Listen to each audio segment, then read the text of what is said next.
मैं 1 महीने से रोज 50 रुपए की दवाई ले रहा हूँ, पर कोई फायदा नहीं हुआ। कोई बात नहीं भाई साहब, कोई बात नहीं।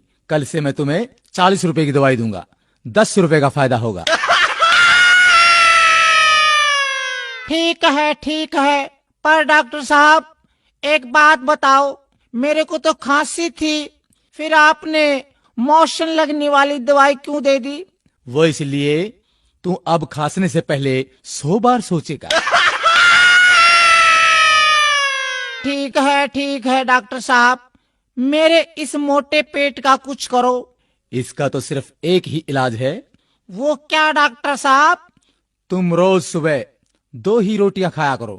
ठीक है, पर एक बात बता दो डॉक्टर साहब, ये 2 रोटियां खाने से पहले खानी है या खाना खाने के बाद में? ओहो, चल रोटियों को छोड़ो। स्वास्थ्य के लिए आप रोज एक्सरसाइज किया करो। डॉक्टर साहब, मैं रोज फुटबॉल खेलता हूँ, क्रिकेट और टेनिस भी खेलता हूँ। अच्छा ये बताओ, तुम रोज कितनी देर खेलते हो? जब तक मोबाइल की बैटरी खत्म नहीं हो जाती।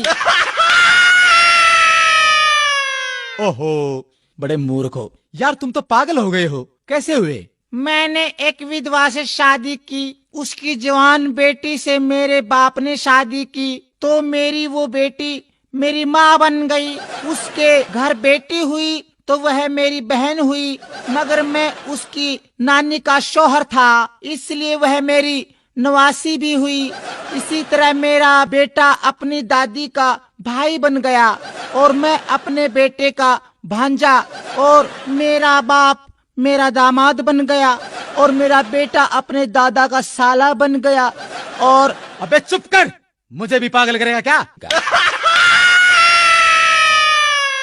लो ये मैं दवाई लिखता हूँ। डॉक्टर साहब दवाई जरूर लिखो, लेकिन कड़वी मत लिखना। अरे चुप कर बैठ। डॉक्टर साहब दवाई जरूर लिख दो, पर कड़वी मत लिखना। रमत तेरी खातिर 1 किलो जलेबी लिख दूं? बैठ जा, ज्यादा मत बोल। डॉक्टर साहब पर्चे पर ऐसा क्या लिखते हो जो सिर्फ मेडिकल स्टोर वाले ही समझ पाते हैं? मैं लिखता हूँ, मन्ना तो लूट लिया और तू भी लूट ले।